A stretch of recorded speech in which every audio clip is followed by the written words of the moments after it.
चव्हाण साहेब, बाळासाहेब थोरात, माननीय संजय राऊतजी, आदित्य ठाकरे, आमचे दोन्ही खासदार देसाई साहेब आणि सावंत साहेब, जितेंद्र आव्हाडजी, विद्याताई चव्हाण, मिलिंद नार्वेकर, सर्वांचंच मी या ठिकाणी स्वागत करतो। आपल्या महाविकास आघाडीने महाराष्ट्रामध्ये घवघवीत यश मिळवलं आणि तर आपणा सर्वांच्या समोर पहिल्यांदाच एकत्रितपणाने येते। या घवघवीत यशामध्ये शिवसेना, काँग्रेस, राष्ट्रवादी, शरदचंद्र पवार पक्ष, भारतीय कम्युनिस्ट पक्ष, मार्क्सवादी कम्युनिस्ट पक्ष, समाजवादी पक्ष, शेतकरी आप हा पक्ष, आम आदमी पार्टी, त्याचबरोबर महाराष्ट्रातल्या विविध संघटना ज्यांनी प्रचारामध्ये प्रचंड मोठी कामगिरी बजावली, जनजागरण केलं। खास करून निर्भय बनो ही जी संघटना आहे, डॉक्टर विश्वंभर चौधरींची, निखिल वागळे असतील, आदी ॲडव्होकेट सरोदे असतील किंवा महाराष्ट्रातल्या वेगवेगळ्या संघटना, सामाजिक संघटना ज्यांची नावं प्रचंड मोठी यादी आहे, त्या सर्वांनी मिळून महाराष्ट्रात जनजागरण करून आज महाराष्ट्रातला हा विजय प्राप्त झालेला आहे। देशातल्या राजकारणामध्ये महाराष्ट्राने बजावलेली भूमिका ही अतिशय महत्त्वाची ठरलेली आहे आणि देशाच्या राजकारणामध्ये इंडिया आघाडीला जे बळ भारतातल्या जनतेने दिले, त्यातलं सगळ्यात मोठं लक्षणीय यश आणि बळ महाराष्ट्रातल्या जनतेने या महाविकास आघाडीला दिलेलं आहे आणि त्यानंतर पहिल्यांदाच आपण या ठिकाणी भेटलेलो आहेत। मी आमच्या सहकारी पक्ष आणि सर्व संघटना ज्यांचा मी उल्लेख केला त्या सगळ्यांचे आभार मानेनच, पण माननीय उद्धवजी ठाकरे साहेब, पवार साहेब आणि काँग्रेसचे दोन्ही नेते पृथ्वीराज बाबा आणि बाळासाहेब थोरात यांच्या वतीनं आज आपणाला या ठिकाणी महाराष्ट्राच्या जनतेपर्यंत पोचण्यासाठी आपण सर्वांना या ठिकाणी बोलवलं आहे। आपणही आम्हाला या निवडणुकीत सगळ्यांनी सहकार्य केलं। सर्व चॅनेल, सर्व वर्तमानपत्र, आमच्याकडे साधनं कमी होती, यंत्रणा कमी होती, जाहिरात देण्याची क्षमता 2% पण नव्हती समोरच्या बाजूच्या तुलनेनं, आणि महाराष्ट्रामध्ये निवडणुका कशा झाल्या याचा आपणा सर्वांना अंदाज आलेला आहे आणि किती खर्च एखादा पक्ष करू शकतो याचा आकडे जर बघितले तर त्या पार्श्वभूमीवर मिळालेलं हे यश 31 जागांचं हे फार मोठं आहे आणि त्यामुळं एवढं घवघवीत यश महाराष्ट्रातल्या जनतेनं दिलेलं आहे। त्या महाराष्ट्रातल्या जनतेला देखील आभार त्यांचे मानणं आवश्यक आहे। यासाठी मी ही पत्रकार परिषद सुरू करावी एवढीच विनंती करतो।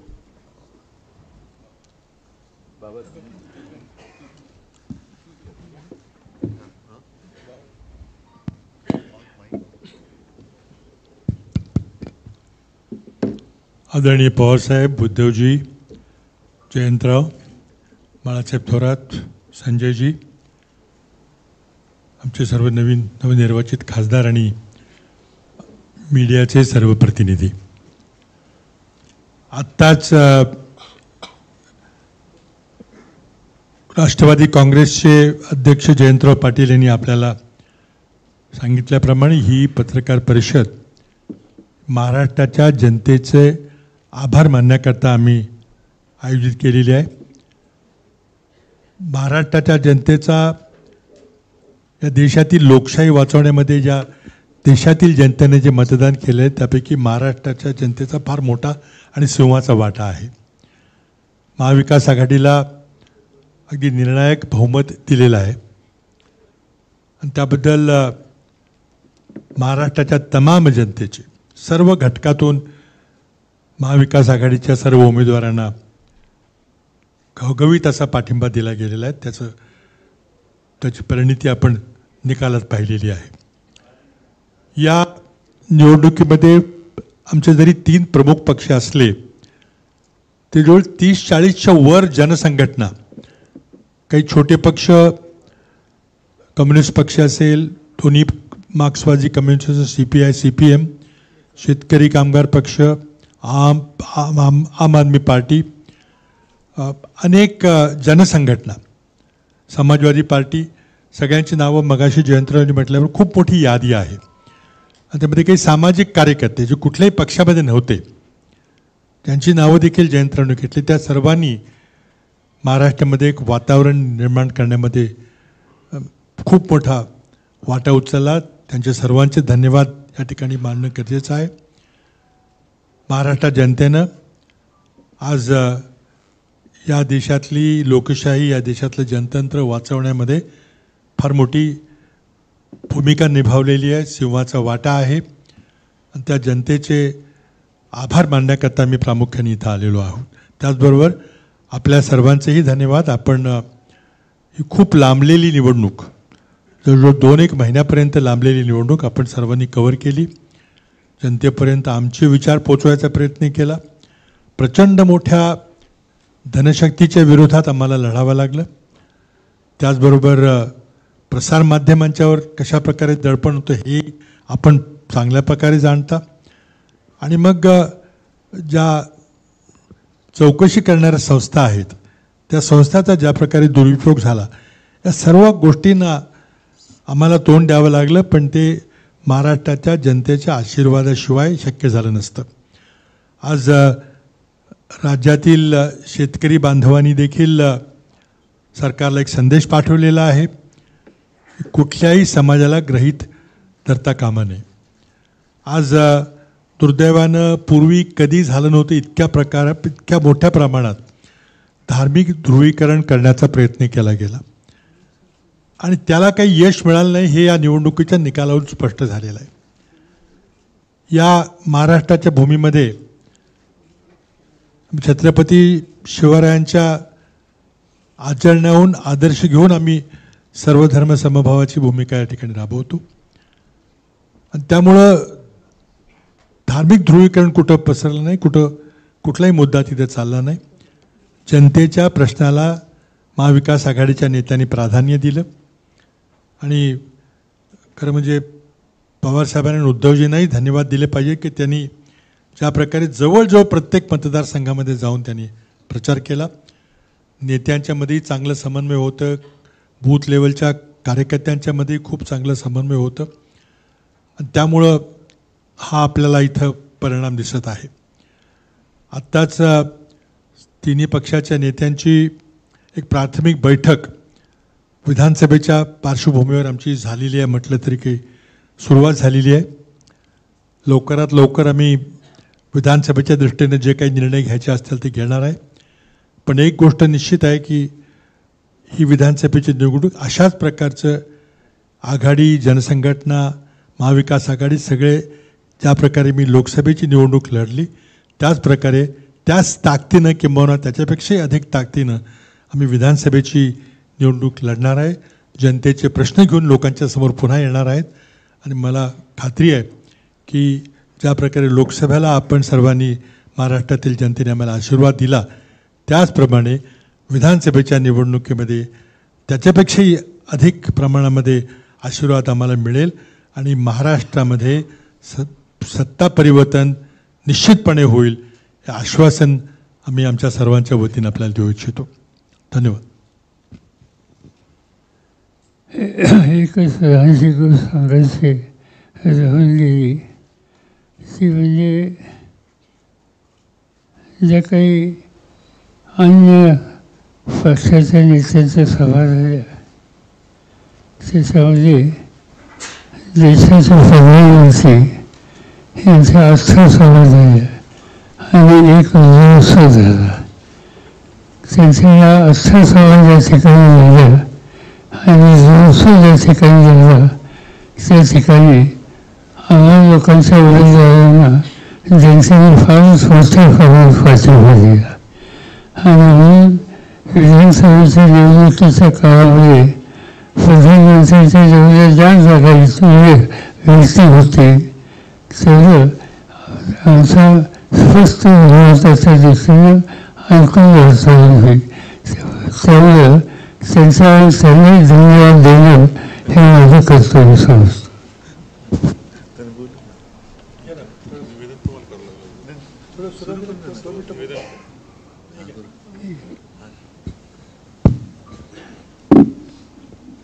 आदरणीय पवार साहेब, माझ्या समवेत बसलेले महाविकास आघाडीचे सर्व मान्यवर आणि उपस्थित पत्रकार बांधवांनो भगिनींनो, आजच्या आपल्या भेटीचा हेतू जयंतरावनी सांगितलाय, पृथ्वीराजजींनी सांगितलेला आहे. महाराष्ट्राच्या जनतेने जो कौल दिला आणि एक संपूर्ण देशामध्ये असं वातावरण होतं की भाजपा विरुद्ध कोणी लढू शकत नाही, हे अजिंक्य आहेत. तर अजिंक्यपणा त्यांचा किती फोल आहे, तो फोलपणा महाराष्ट्राच्या जनतेने ताकदीने राखून दिलेला आहे. म्हणून महाराष्ट्राच्या जनतेचे तर आम्ही आभार मानतोच आहोत. त्यांचे आशीर्वाद तर आम्हाला पाहिजेतच आहेत. इतर सर्वांनी, म्हणजे ज्यांचा उल्लेख जयंतरावांनी केला, मग ती निर्भय बनो एक सामाजिक संघटना आहे, त्याच्यानंतर यूट्यूबच्या माध्यमातून निखिल वागळे आहेत, हेमंत देसाई आहेत, प्रशांत कदम आहेत, अशोकराव वानखेडे आहेत, रवीश कुमार, हे सगळेच एका धाडसाने जनतेचे प्रश्न हिमतीने ते मांडत आले आणि त्यांच्या मांडण्यामुळेच एक निपक्षपातीपणाने त्यांनी ती बाजू मांडली. त्याच्यामुळे जनतेला सुद्धा सत्य काय आहे हे कळत गेलं. आणि मी तर असं म्हणेन की ही लढाई फार विचित्र होती. आर्थिकदृष्ट्या असेल, यंत्रणेच्या दृष्टीने म्हणा, ही विषम लढाई तर होतीच, पण संविधान आणि लोकशाही वाचवण्यासाठी ही लढाई होती. आणि मला अभिमान आहे की मी माझ्या भाषणाची सुरुवात देशभक्त बांधवांनो, भगिनींनो आणि मातांनो अशी करायचो. त्या सर्व देशभक्त आणि लोकशाही प्रेमी नागरिकांनी महाविकास आघाडीला आणि देशात इंडियाला जो कौल दिलेला आहे, ही एक जाग आता आपल्या देशाला आलेली आहे. आणि साहजिकच आहे, हा विजय हा अंतिम नाहीये, ही लढाई सुरू झालेली आहे.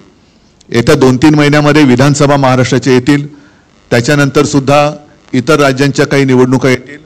मुळामध्ये हे जे काही आता मोदी सरकार होते ते आता एनडीए सरकार झाले. हे सरकार किती दिवस चालेल हा एक मोठा प्रश्न आहे. कारण आमच्याबद्दल नेहमी म्हटलं जात होतं की युती, नैसर्गिक युती आणि अनैसर्गिक युती.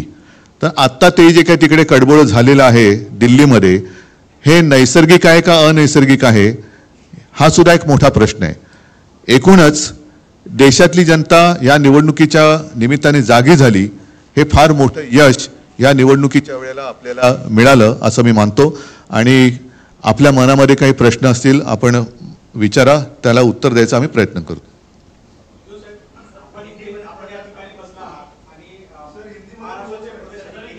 हिंदी में बाद में जयंतराव बात करेंगे.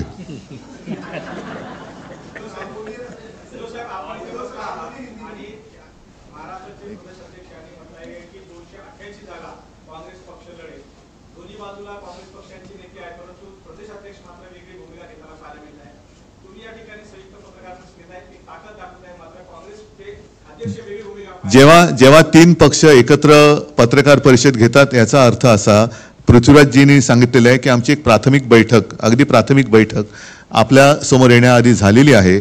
आणि येणारी विधानसभा सुद्धा जे लोक आमच्या सोबत आहेत, महाविकास आघाडी म्हणून आम्ही 3 पक्ष तर आहोतच, पण इतर घटक पक्ष सुद्धा आणि सामाजिक संघटना सुद्धा यांच्या त्यांना सोबत घेऊनच आम्ही लढणार आहोत.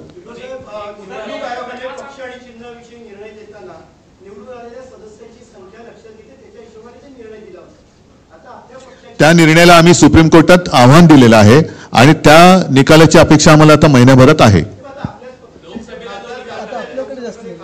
नाही, आता खासदार तर आमचे झालेलेच आहेत, पण मुळामध्ये तो निर्णय कसा अयोग्य होता हा सुप्रीम कोर्टासमोर, सुप्रीम कोर्टाने त्याच्याबद्दल सुद्धा नाराजी व्यक्त केलेली आहे. म्हणून मला असं वाटतं की येत्या, कारण आता सुट्टी संपले सुप्रीम कोर्टाची, पण येत्या काही दिवसात त्याची निकालाची आम्ही अपेक्षा करतो. पण जनतेच्या न्यायालयामध्ये काय झाले जगाने बघितलेलं आहे.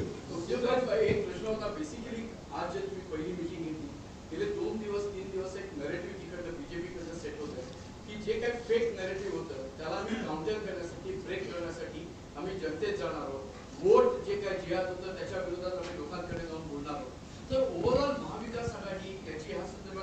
नाही, वोट जिहाद म्हणजे काय? कारण स्वतः नरेंद्र मोदीजींनी सांगितलं होतं की ते त्यांचं बालपण मुस्लिम कुटुंबियांच्या सान्निध्यात गेलेलं आहे. ईदच्या मिरवणुकीत ते ताज्या खाल्लं जायचे, त्यांच्या घरचं जेवण ते जेवायचे. आता मग त्या खाल्ल्या मिठाला ते जागलेत की नाही जागलेत? त्याच्यामुळे वोट जिहाद हा शब्द मला काय कळलेला नाही. मोदींनी पहिले सांगावं, जर ते लहानपणी त्यांच्या शेजारच्या मुस्लिम कुटुंबियांकडचं जेवण जेवत असतील तर त्या मिठाला ते जागलेत आणि जागणार आहेत की नाही जागणार आहेत?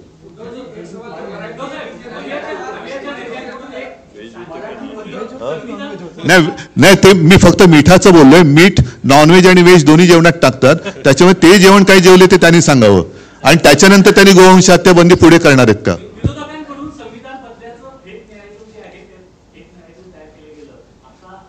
काय मला परत प्लीज.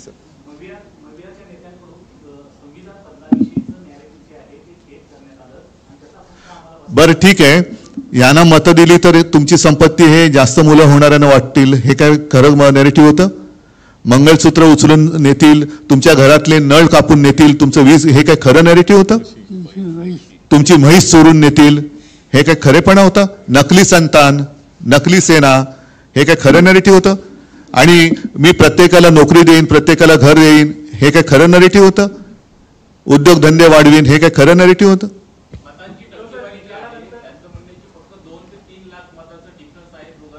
एकूण जर का देशाची लोकसंख्या लक्षात घेतली तर 140 कोटी पैकी मतदानाचा अधिकार वयाप्रमाणे किती लोकांना आहे ह्याचा आकडा मिळेल. आणि त्यापैकी भारतीय जनता पक्षाला किती मतं मिळालीत आणि उरलेली कित्येक कोटी लोकांनी भारतीय जनता पक्षाच्या म्हणजे मोदींच्या विरोधात मतदान केलेलं आहे, ही सुद्धा टक्केवारी सगळ्यांसमोर आली पाहिजे. मला वाटतं बाकीच्यांनी जरा विचार.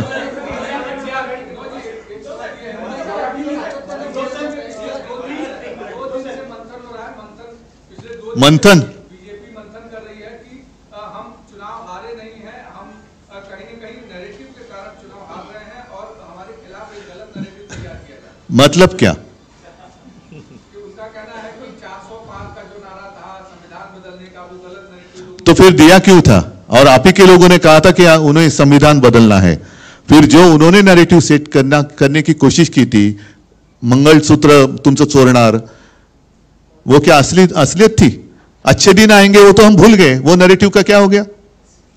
वो 15 लाख रुपए लाने वाले जो 2014 से अगर हम शुरू करें तो कितने नैरेटिव उन्होंने जो किए थे वो सारे झूठे थे. मोदी गारंटी का क्या हो गया? आपके घर से आपकी तोंटी वो निकाल कर लेके जाएंगे, क्या ये संभव है? 20 कनेक्शन काट दिया जाएगा, क्या ये संभव है? तो ये झूठ नहीं था. हाँ, एक मिनिट जरा मराठी.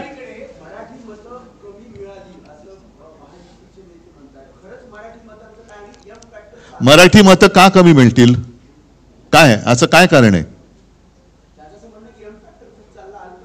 एम म्हणजे मराठी आलंच ना, एम मध्ये मराठी नाहीत, एम फॅक्टर. आणि मी तुम्हाला सांगतो, यावेळेला आम्हाला, मी अभिमानाने सांगेन की लोकशाही वाचवण्यासाठी सर्व धर्मियांनी मतदान केलं. त्याच्यात माझे मराठी तर आहेतच, हिंदू सुद्धा आहेतच, मुस्लिम सुद्धा आहेतच, ख्रिश्चन आहेतच, शीख आहेत, इतर सर्व. आणि तुम्हाला काय वाटतं, रक्त सांडून मिळवलेली मुंबई मराठी माणसांनी त्यांच्या डोळ्यात देखत जर लुटली जात असेल तर अशा वेळेला मराठी माणूस लुटणाऱ्याला मत देईल. महाराष्ट्र आणि मुंबईतला मराठी माणूस मुंबई आणि महाराष्ट्र लुटणाऱ्याला कदापि झोपेत सुद्धा मत नाही देणार. त्याच्यामुळे अजूनही भारतीय जनता पक्षाला वास्तवाची जाणीव आली नसेल तर मग त्याला निवडणुकीच्या निकालाच्या विस्तवाला सामोरं जावं लागेल.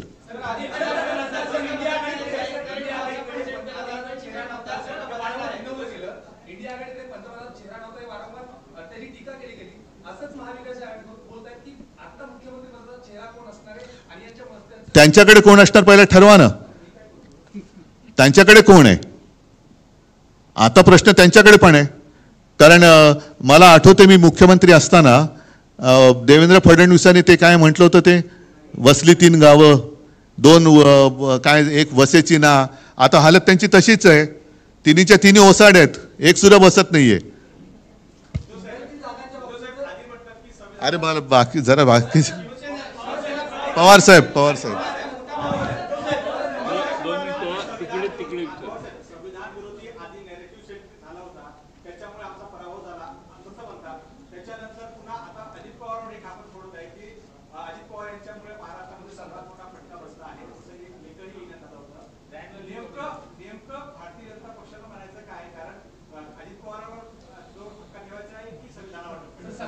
त्यांना नेमकं एवढंच सांगायचं आहे की महाराष्ट्राच्या जनतेने आमचा पराभव केला. त्या संबंधीची कारणं अनेक आहेत, पण ते आम्ही आता बोलू इच्छित नाही.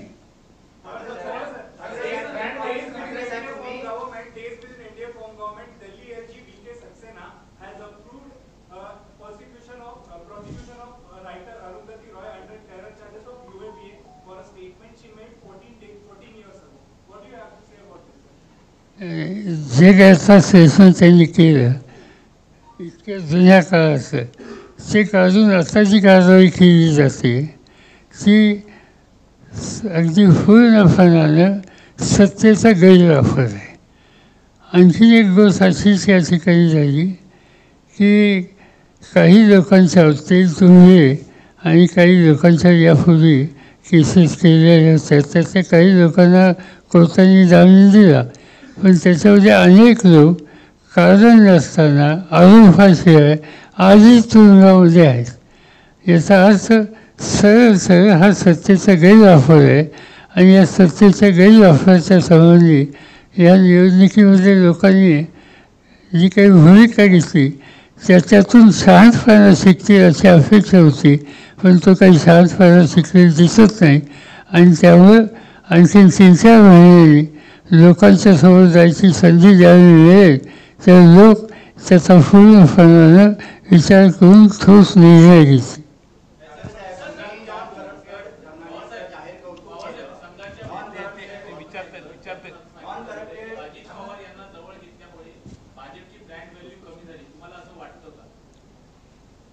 प्रश्न समजला नाही. अजित पवारने घेतल्यामुळे भाजपची ब्रँड व्हॅल्यू कमी झाली. त्याचा काय त्यांचा अनुभव काय तो त्यांनी सांगितलं, आम्ही त्याच्यापेक्षा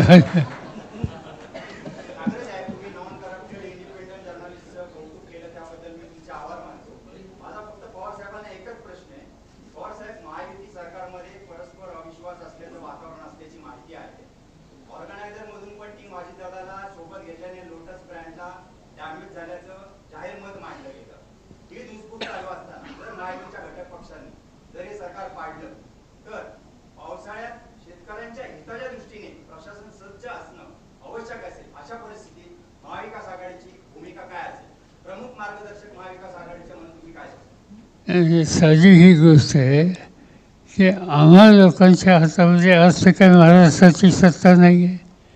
आज सत्ताच कुणाच्या हातातही काही सांगायची गरज नाही. आणि तुम्ही म्हणता तशी परिस्थिती आज तातडीने येईल असं दिसत नाही. आणि तर आम्हाला आनंद आहे.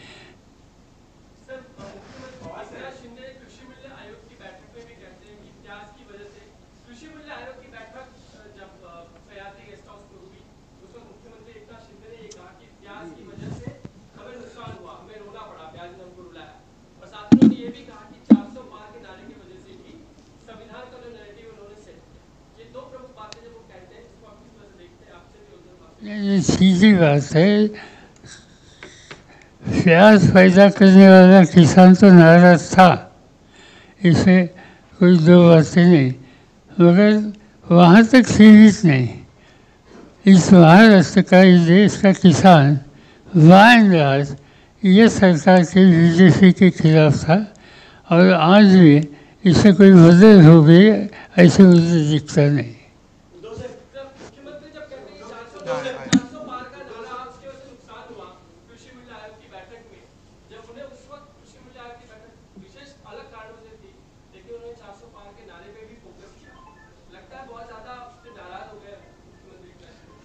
छोड़ो, हर एक का अनुभव अपने पास होता है.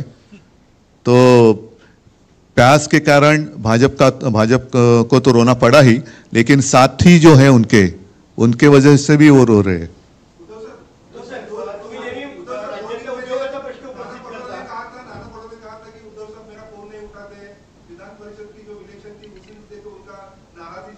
तो झाला, विषय संपला. त्याच्यानुसार आम्ही निर्णय पण घेतला. कोकण पदवीधर मतदारसंघामध्ये आम्ही काँग्रेसला तिघांनी मिळून, म्हणजे दोघांनी, काँग्रेस व्यतिरिक्त आम्ही दोघं आहोत आणि बाकीच्यांनी पाठिंबा दिला आहे. आणि इतर 3 जागांमध्ये काँग्रेस राष्ट्रवादीने आम्हाला पाठिंबा दिला. आरोप नाही, वस्तुस्थिती आहे.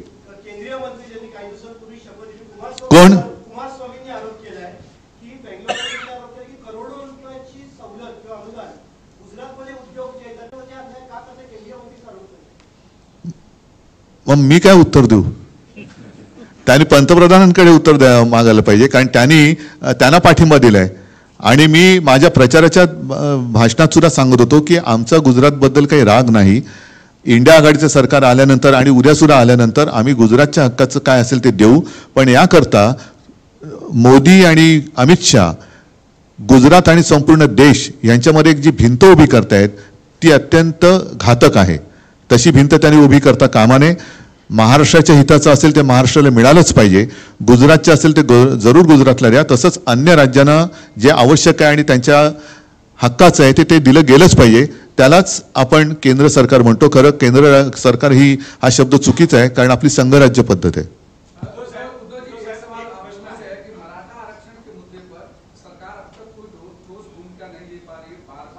हम सरकार में नहीं है. जिनके हाथ में सरकार है उनको पूछो.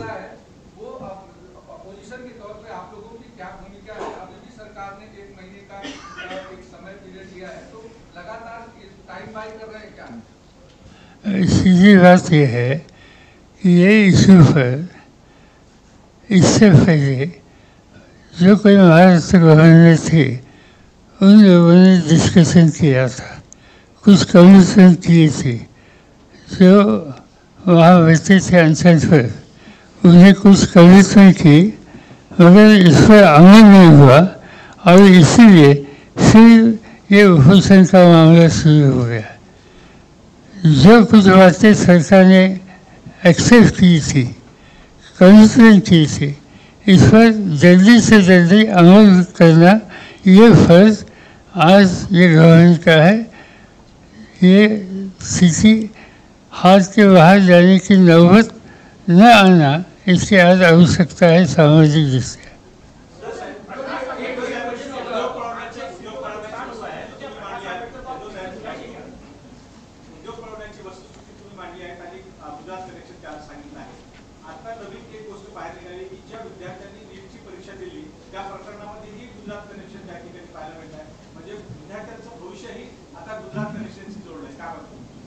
नाही, म्हणूनच मी म्हटलं ना की हा जो त्यांचा काही अट्टाहास आहे त्यांना 10 वर्षात समजायला पाहिजे होतं की संपूर्ण देशाने त्यांना पंतप्रधान पद दिलं होतं.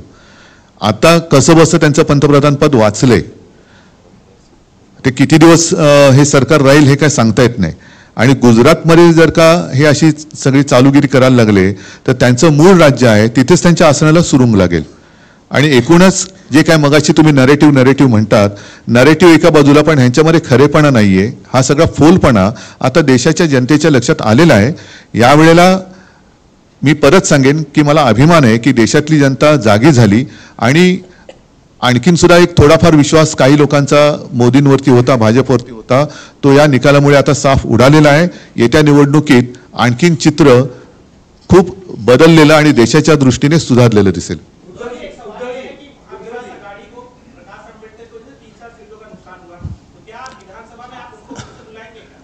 देखो, पहले ही जैसे जयंतराव जी ने कहा, जितने लोग हमारे साथ अभी रहे और उन्होंने संघर्ष किया, हम उनको लेकर आगे जाएंगे. और कुछ लोग अगर आना चाहते हैं, सिर्फ ये या वो ऐसे नहीं, तो खिंचातानी किए बिना अगर वो आना चाहते तो देखेंगे. लेकिन मैं जिसका नाम आपने लिया वो नाम लेकर मैं कुछ नहीं कहना चाहता. मैं जनरल बात कर रहा हूं. ठीक.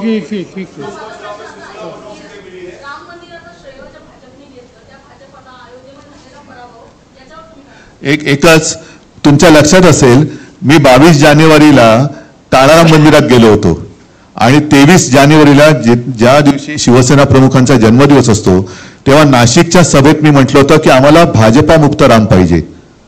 तो भाजपा मुक्त राम अयोध्यावासियाने आणि उत्तर प्रदेश जिथे जिथे प्रभू रामचंद्राचं वास्तव्य होतं तिथे तिथे भाजपाने सपाटून मार खाल्लेला आहे. म्हणजे आता भाजप मुक्त राम झालेला आहे.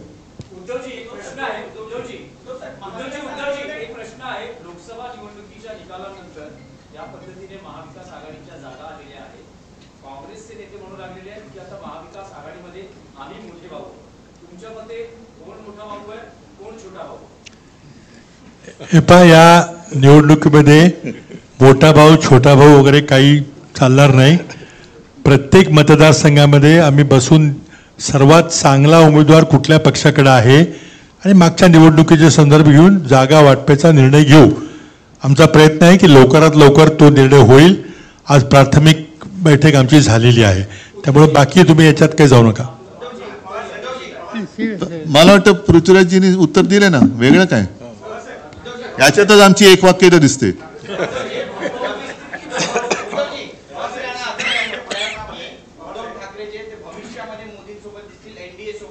कोण ठीक आहे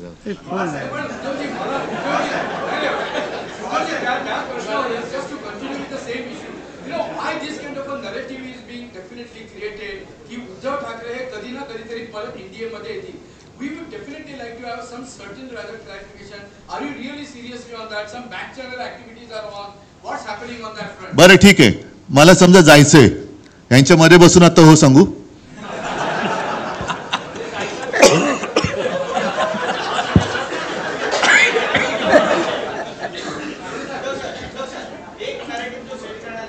अरे तुम्ही नरेटिव्ह तुम्ही खरेटिव्ह वरती आहात.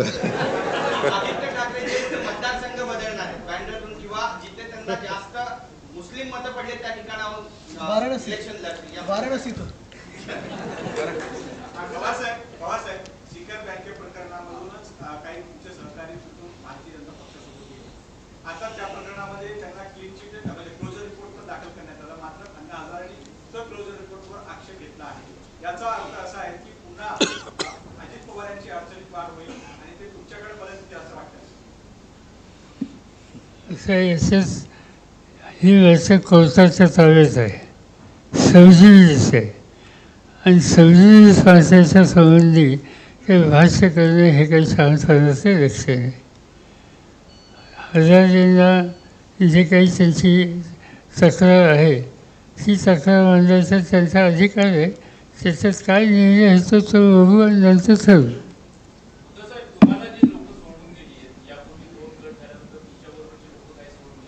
अजिबात परत घेणार नाही.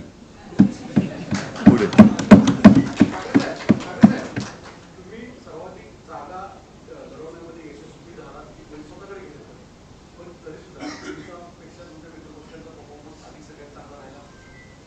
सांगू का, एक जुनं गाणं आहे, तुम्हाला माहिती असेल की नाही माहित नाही. पवार साहेब तुम्हाला नक्की माहिती असणार. माणिक वर्माजींचं गाणं आहे, पारिजात फुलला माझ्या दारी, फुले का पडती शेजारी.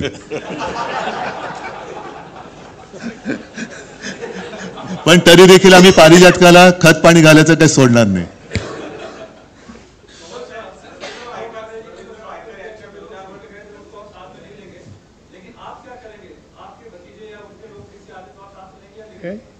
जरा परत सांगा ना.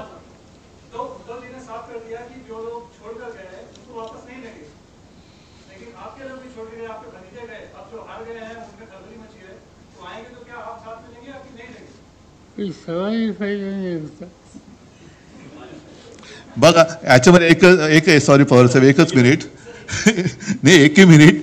ये जो बातें हैं ना, मैंने तो बात साफ कर दी, लेकिन आपको याद है कुछ महीने पहले अमित शाह जी गए थे बिहार में और उन्होंने कहा था नीतीश कुमार के लिए भाजपा के दरवाजे हमेशा के लिए बंद है, चंद्रबाबू जी के लिए भी बंद है.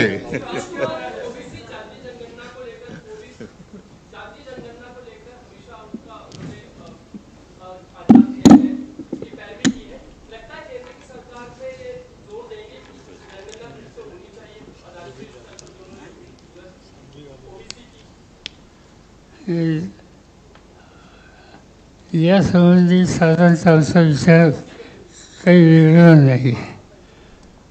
जातीवर आधारित जनगणना या देशात होण्याची आवश्यकता आहे आणि त्याबद्दल सर्वसाधारणपणे आम्हा सगळ्यांच्यात एक वाक्यता आहे.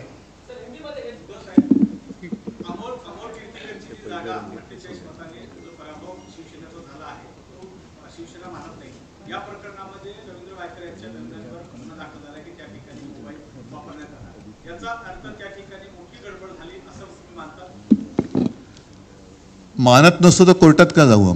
आम्ही कोर्टात जातो आणि खात्री आहे आम्हाला की तिथे जे काय घडवण्यात आलेलं आहे, घडलेलं नाही मिळण्यात, घडवण्यात आलेलं आहे, हा बोगसपणा कोर्टामध्ये सिद्ध होईल. मी बघू ना, मी आता सगळी माहिती घेतली असं समजू नका, कारण मी वकिलांशी वगैरे सगळ्या तिथल्या लोकांची चर्चा सुरू आहे. रोज मला जेवढी पाहिजे तेवढी आवश्यक माहिती मी घेत असतो, पण आम्ही कोर्टामध्ये जातो आहोत आणि मला खात्री आहे की यातला गडबड घोटाळा हा आम्ही बाहेर काढू. त्याच पद्धतीने देशात सुद्धा काही ठिकाणी अशाच पद्धतीने निवडणूक निकाल लावून घेण्यात आले असं कानावर आलंय, तिथली सुद्धा लोक कोर्टात जात आहेत.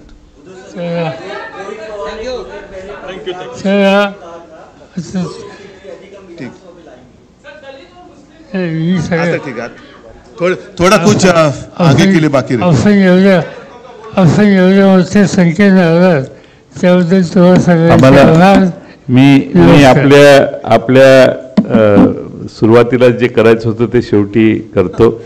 आदिती नलवडेंना मी विनंती करतो की उद्धवजी ठाकरे साहेबांचं स्वागत त्या करतील. आम्ही होस्ट आहे. जितेंद्र आव्हाड साहेबांना मी विनंती करतो की त्यांनी आदरणीय पवार साहेबांना पुष्पगुच्छ द्यावं.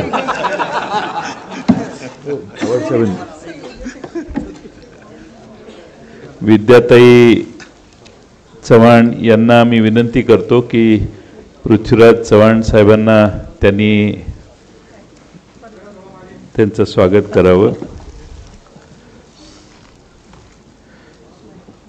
क्लाइड कॅस्ट्रो यांना मी विनंती करतो की संजय राऊत यांचं त्यांनी स्वागत करावं.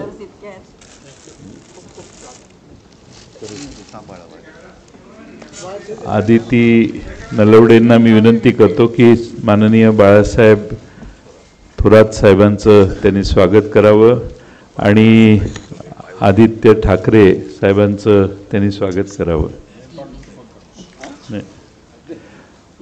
आणि नवनिर्वाचित खासदार देसाई साहेब यांचं आव्हाड साहेबांना मी विनंती करतो की त्यांनी स्वागत करावं. आणि अरविंद सावंत साहेबांचंही स्वागत मी करतो, माझ्याकडे ते राहतात.